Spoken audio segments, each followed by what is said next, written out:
Justice for Aarthi. இப்பதான் justice of பெர்னாண்டோன்னு சொல்லிட்டு ஒரு ஸ்பானிஷ் பிரேசிலியன் கப்பல் ஒரு 7 பேர் தாக்கி பாலியல் வன்கொடுமை பண்ணாங்கன்னு சொல்லிட்டு நேரத்தை ஒரு வீடியோ போட்டு வந்தேன். அதுக்குள்ள ஜஸ்டிஸ் ஃபார் ஆர்த்தின்னு சொல்லிட்டு இன்னொரு வீடியோ போட வச்சிட்டானுங்க. என்னடா பண்றீங்க?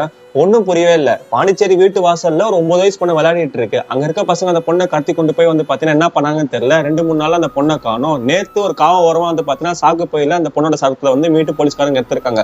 அதுல 2 பசங்களை வந்து அரெஸ்ட் பண்ணிருக்கானுங்க. அவனுக்கு என்ன சொல்றானுங்கன்னா, ஒரு 6 பசங்களாம் அந்த பொண்ணை தூக்கிட்டு போயிட்டு வந்து பாத்தீங்கன்னா பாலியல் வன்கொடுமை வந்து பண்ணிருக்காங்க. வழி தாங்க முடியாம அந்த பொண்ணு வந்து இறந்து போயிருக்கு. இவங்களுக்கு என்ன பண்ணுன்னு தெரியாம போலீஸ்காரங்களுக்கு பயந்து அந்த பொண்ணை சாக்கு மூட்டையில கட்டி காவோரமா தள்ளி விட்டுருக்கானுங்க.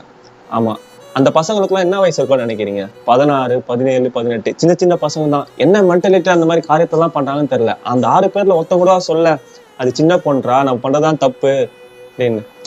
ஏன்னா வீட்டுல இருக்க வளர்ப்பு சரியில்லை. வீட்டுல சொல்லி கொடுக்கணும் எது தப்பு எது கரெக்ட், யார் கூட பழகணும் யார் கூட பழகக்கூடாதுன்னு. இல்லைன்னா அது வரைக்கும் வந்து பாத்தீங்கன்னா இந்த மாதிரி செயல்கள் நடந்துதான் இருக்கும். இப்போ அந்த ஜஸ்டிஸ் ஆஃப் பெர்னாண்டோ கீழே கமெண்ட் செக்ஷன்லாம் வந்து பாத்தீங்கன்னா, நீங்க நார்த் இந்தியன்ஸ்ல அந்த மாதிரி தான் நடக்கும், சவுத் இந்தியன்ஸ்ல அந்த மாதிரி நடக்காதுன்னு சொல்லிட்டு மயிர் நம்ம பேசிட்டு இருந்தோம். இப்போ இதுக்குலாம் என்ன பதில் சொல்ல போறோம்னு தெரியல. நம்ம பாண்டிச்சேரியில தான் வந்து வேற இதெல்லாம் நடந்திருக்கு. அங்க இருக்க மக்கள்லாம் வந்து பாத்தீங்கன்னா போராட்டம் பண்ணிட்டு இருக்காங்க, ஜஸ்டிஸ் ஃபார் ஆர்த்தி, நீதி வாங்கி கொடுங்கன்னு. என்னத்த நீதி வாங்கி கொடுக்கறது?